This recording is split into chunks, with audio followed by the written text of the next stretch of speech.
প্রিয় ছাত্রছাত্রী, তোমাদের সকলকেই প্রথমে জানাই আমার শুভকামনা এবং ভালোবাসা। আশা করি তোমরা সবাই ভালোই আছো। তো আজকে যে পাঠটি তোমাদের করাবো সেটি রূপনারায়ণের কুলে।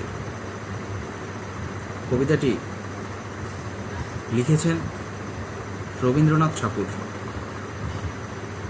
কবিতাটি পাঠের আগে কবিগুরু রবীন্দ্রনাথ ঠাকুর সম্পর্কে আমরা সংক্ষেপে জেনে নিই।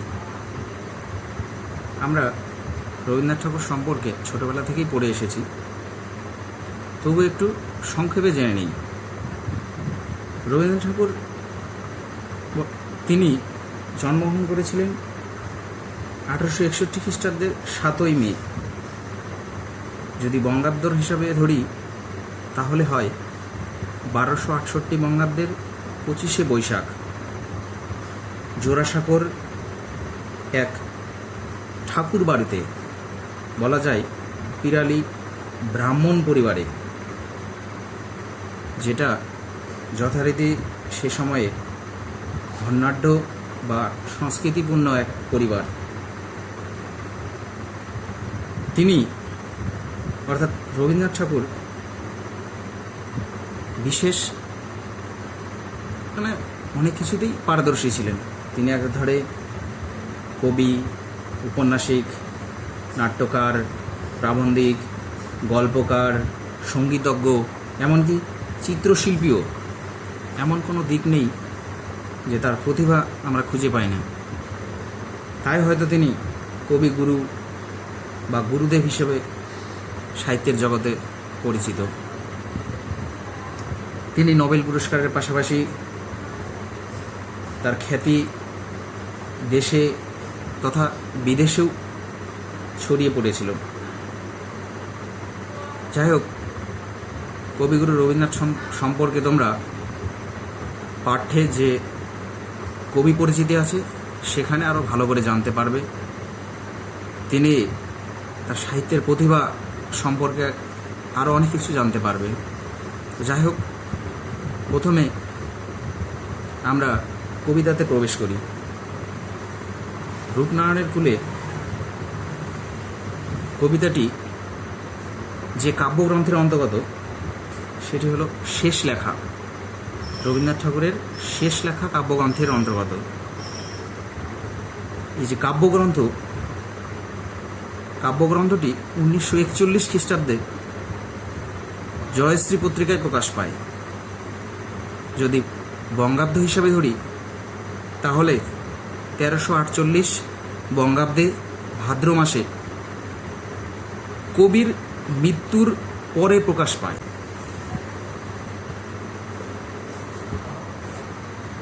শেষ লেখা কাব্যগ্রন্থে মোট কবিতার সংখ্যা বলা যায় 15টি। তো আমাদের পাঠ্যে যে অন্তর্ভুক্ত কবিতাটি রূপনারায়ণের কলে, এটি শেষ লেখা কাব্যগ্রন্থের 11 সংখ্যক কবিতা। কবিতাটি যখন শেষ লেখা কাব্যগ্রন্থে প্রকাশ পায় তখন কবিতাটির নাম কঠিনেরে ভালোবাসিলাম এই শিরোনামে প্রকাশ পেয়েছিল। আমরা দেখব রূপনারায়ণের কোলে কবিতার 11 নম্বর লাইন, কঠিনেরে ভালোবাসিলাম, এই লাইন দিয়ে কবিতাটি শেষ লেখা কাব্যগ্রন্থে প্রাথমিক দিকে প্রকাশ পায়। তবে আমাদের দ্বাদশ শ্রেণীর অন্তর্ভুক্ত হওয়ার পর কবিতাটির নাম পাল্টে রূপনারায়ণের কুলে হয়। কবিতাটি আলোচনা শুরুর আগে আর একটু সংক্ষেপে কিছু তথ্য আমি তোমাদের দিয়ে রাখি। আমরা জানি কবিতার দুটো দিক থাকে, একটি বাহ্যিক দিক, একটা অভ্যন্তরিক দিক, বা গূঢ়ার্থ আমরা বলতে পারি। তো বাহ্যিক দিক এবং কবিতার গূঢ়ার্থ দিক আলোচনায় প্রবেশের আগে সংক্ষেপে আমরা একটু দেখব কবিতাটি কবি কোন পরিস্থিতিতে লিখেছিলেন। কবি যখন নিজের জীবন সায়ান্নে উপস্থিত, অর্থাৎ রোগশয্যায়, বিভিন্ন ব্যাধিতে জর্জরিত, বার্ধক্যগ্রস্ত, শয্যাপ্রায়, ঠিক সেই সময়ে কবি রূপনারায়ণের কুলে কবিতাটি লিখেছিলেন। শান্তিনিকেতনের উদয়ন গৃহে 1941 খ্রিস্টাব্দের 13ই মে রাত্রি 3:15 নাগাদ কবি কবিতাটি লিখেছিলেন। কবি রবীন্দ্রনাথ ঠাকুরের এই রূপনারায়ণের কুলে কবিতাটির পাশাপাশি আরেকটি বিষয় আমরা জেনে রাখি। এই শিরোনামে, অর্থাৎ রূপনারায়ণের কুলে, এই শিরোনামে গোপাল হালদারের একটি আত্মজীবনীও আমরা পেয়ে থাকি। যাই হোক, সংক্ষেপে এই সমস্ত তথ্য দেওয়ার পর আমি কবিতাতে প্রবেশ করছি। কবিতার প্রথম লাইনে দেখো, রূপনারায়ণের কুলে, অর্থাৎ রূপ নারায়ণ। এখানে অর্থ, রূপের অর্থ ধরলে বলা যায় কোনো চেহারার বর্ণনা বা চিত্ররূপ, এমন কিছুকেই বোঝাচ্ছে। আর নারায়ণ শব্দের অর্থ পৃথিবী, অর্থাৎ বিশ্বব্রহ্মাণ্ডকে বোঝায়। তাহলে কবিতার শুরুতে আমরা বলবো যে রূপনারায়ণের কুলে, অর্থাৎ যে রূপনারায়ণ আমরা জানি দক্ষিণবঙ্গের একটা নদীর নাম রূপনারায়ণ, কিন্তু এখানে সেই বাহ্যিক অর্থে কবিতাতে ধরা দেয়নি। এখানে রূপনারায়ণ শব্দের অর্থ বিশ্ব সংসার, অর্থাৎ সমগ্র বিশ্ব মানব,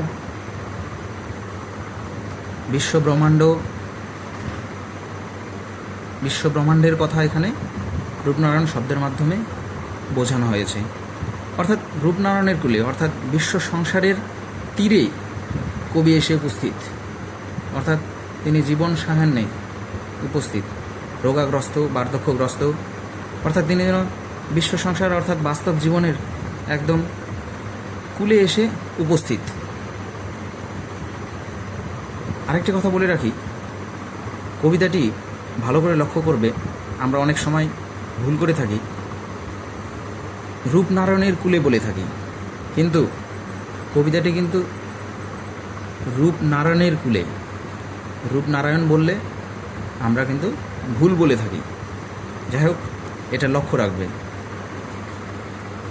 পরের লাইন দেখো, রূপনারায়ণের কুলে জেগে উঠিলাম, অর্থাৎ কবি বিশ্ব সংসার, অর্থাৎ বাস্তব জগতের কুলে, অর্থাৎ তীরে, একদম জীবনের প্রান্তে এসে তিনি জেগে উঠলেন, অর্থাৎ সজাগ হলেন, স্তম্ভিত হয়ে সজাগ হলেন।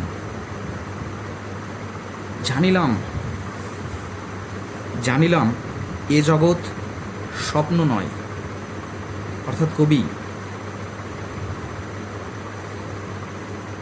জীবনের শেষ প্রান্তে এসে উপলব্ধি করলেন যে এ জগৎ, অর্থাৎ এ পৃথিবী, বিশ্বভুবন স্বপ্ন দিয়ে ঘেরা নয়, এটি যথার্থই বাস্তব, অর্থাৎ বাস্তবতার প্রেক্ষাপটে ঘেরা এ জগৎ, এটি কখনো স্বপ্ন নয়। এ জগৎকে উপলব্ধি করতে হবে বাস্তবতার মধ্য দিয়েই। পরের লাইনে দেখব, রক্তের অক্ষরে দেখিলাম আপনার রূপ। এখানে আপনার রূপ বলতে কবি নিজের রূপের কথা বলেছেন, নিজেকে উদ্দেশ্য করে কথাটি বলেছেন।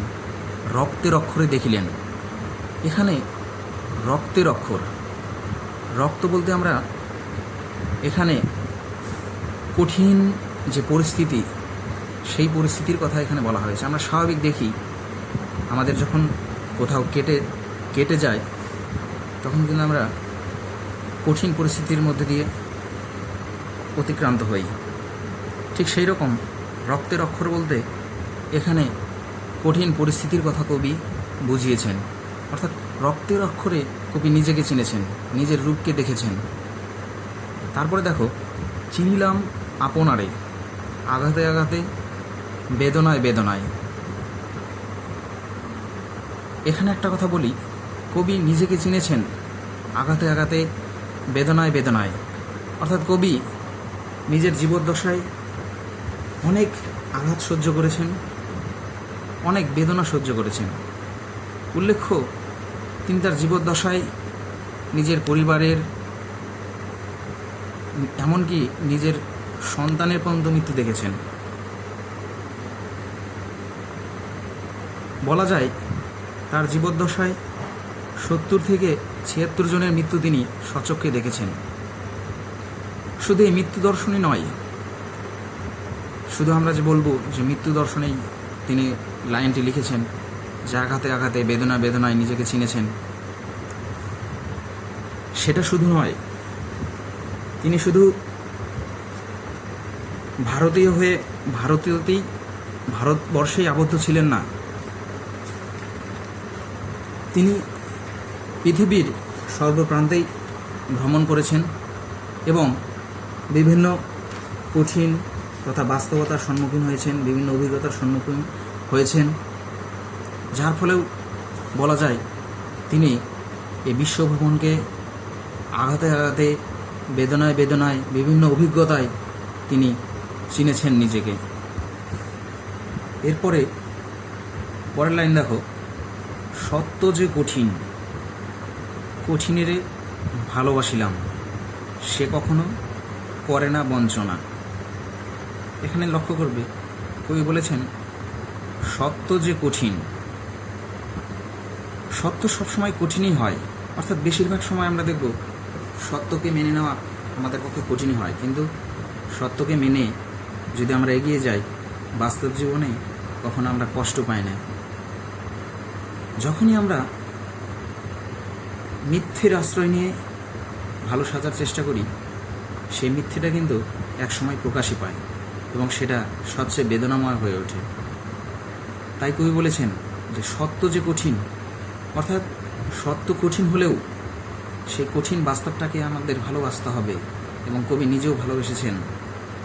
সত্য যে কঠিন, কঠিনেরে ভালোবাসিলাম, অর্থাৎ কবি মিথ্যের আশ্রয়ে যেতে চাননি, তিনি সবসময় কঠিন সত্যকেই ভালোবেসেছেন। কারণ কবির উপলব্ধি, সে কখনো করে না বঞ্চনা। এখানে সে বলতে কে? কঠিন সত্য। তাহলে সে কখনো করে না বঞ্চনা, অর্থাৎ আমরা যখন বাস্তব জীবনে যে কোনো পরিস্থিতির সম্মুখীন হই না কেন, যদি সত্যটাকে আঁকড়ে ধরি, তা যতটাই কঠিন হোক না কেন, আমাদের জীবনে কোনো আঘাত বা বেদনা আমরা পরবর্তীতে পাই না। যখনই আমরা মিথ্যের আশ্রয় নিই, তখনই আমাদের কি হয়, পরবর্তীতে অনেক সমস্যার সম্মুখীন হতে হয়। তাই কবি বলেছেন যে কঠিন সত্যকে যদি আমরা ভালোবাসি বা মেনে নেই, তাহলে আমরা বাস্তব জীবনে কখনো বঞ্চিত হই না বা বঞ্চনার সম্মুখীন হই না। কবিতার পরের লাইনটি বলা যায় কবিতার একটা উল্লেখযোগ্য লাইন, আমৃত্যুর দুঃখের তপস্যায় জীবন।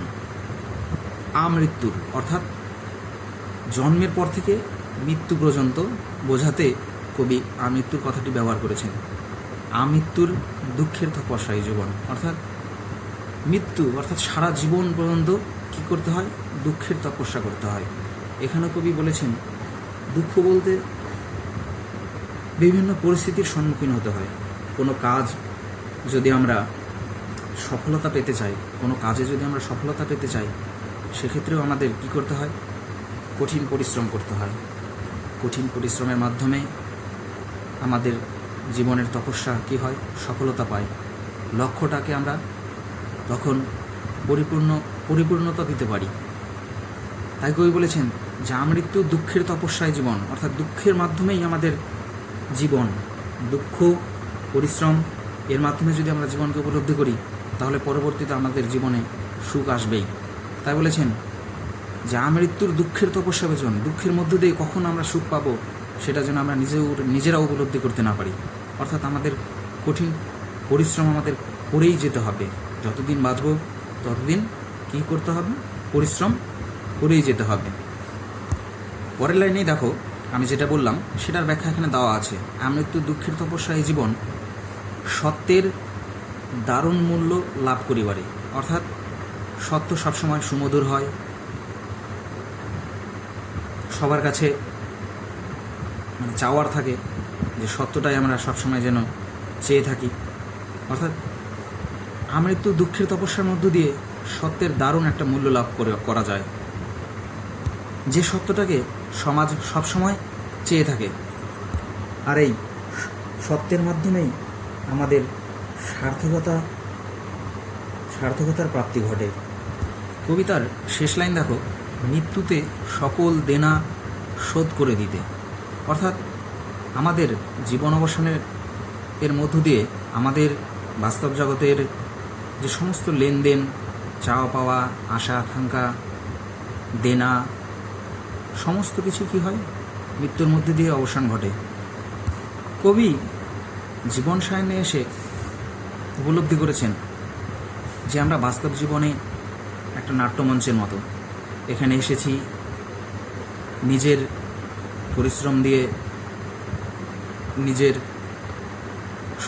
নিজের সত্যতা দিয়ে বাস্তবটাকে উপলব্ধি করেছি, সংসার জীবন উপভোগ করেছি, বিভিন্ন বেদনা, বিভিন্ন আঘাত আমাদের জীবনে উপলব্ধি হয়েছে, কারো সাথে সুমধুর ব্যবহার হয়েছে, কারো সাথে একটু হয়তো কলহ হয়েছে। সমস্ত কিছু কি হয়, মৃত্যুর মধ্য দিয়ে যেন শোধ হয়ে যায়। আর এই সমস্ত কবি একান্তই নিজের জীবন সায়নে এসে, যখন তিনি রোগাগ্রস্ত শয্যাশায়ী, ঠিক এই সময়ে তিনি এই কবিতায় তার উপলব্ধির কথা তিনি প্রকাশ করেছেন। যাই হোক, কবিতাটি যে বিষয়বস্তু আমরা জানতে পারলাম সেটা আরেকটু আমি সংক্ষেপে বলে দিই। কবি বার্ধক্যগ্রস্ত, রোগ জর্জর, কবির যেন বেলা শেষ, কর্মহীন, নিস্তব্ধ। সেই সময় কবি বাস্তবটাকে উপলব্ধি করতে পেরেছেন, মানে যথার্থভাবে তিনি বাস্তবটাকে উপলব্ধি করতে পেরেছেন। তার এই উপলব্ধি শুধু এই বাস্তব জগৎটাকে নিয়ে, স্বপ্ন সেখানে আশ্রয় পায়নি। পৃথিবীর বাস্তব রূপ অত্যন্ত কঠিন, তিনি সেটা যথার্থই উপলব্ধি করতে পেরেছেন। তাতে আছে বেদনা, আঘাত ও যন্ত্রণা। তবু এই কঠোর বাস্তবকেই তিনি ভালোবেসেছেন সবসময়, এবং জীবনের শেষ শয্যা পর্যন্তও তিনি এই কঠোর বাস্তবটাকে ভালোবেসেছেন। মর্ত জীবনের প্রতি প্রণাম জানিয়ে মরণে তিনি জীবনের ঋণ শোধ করতে চেয়েছেন। অর্থাৎ তিনি এই বিশ্ব জগৎ সম্পর্কে যা কিছু করে গেছেন, ভালো মন্দ যা কিছু করে গেছেন, তিনি তার মৃত্যুর অর্থাৎ দেহাবসানের মাধ্যমে তিনি সমস্ত ঋণ বিশ্বভুবনের কাছে যেন শোধ করে চলে গেছেন। কবিতাটি 2020 সালে উচ্চ মাধ্যমিকে শুধুমাত্র কবিতাটি থেকে শর্ট কোশ্চেনই আমরা দেখতে পেয়েছি। এখান থেকে 5 নম্বরের কোনো বড় কোশ্চেন 2020 সালে ছিল না। তো আশা করি 2021 সালের জন্য কবিতাটি খুবই ইম্পর্টেন্ট। আর বেশিরভাগ সময় আমরা দেখি যে রবীন্দ্রনাথ ঠাকুরের কবিতা বলো, ছোট গল্প বলো, প্রবন্ধ বলো, সেখান থেকে কোশ্চেন স্বাভাবিক হয়েই থাকে। তো আশা করি 2021 সালে এখান থেকে তোমরা কোশ্চেন কমন পাবেই। পরবর্তীতে কোশ্চেনের ব্যাপারে আমি আলোচনা করব। ভালো থেকো, সুস্থ থেকো। ওকে, বাই।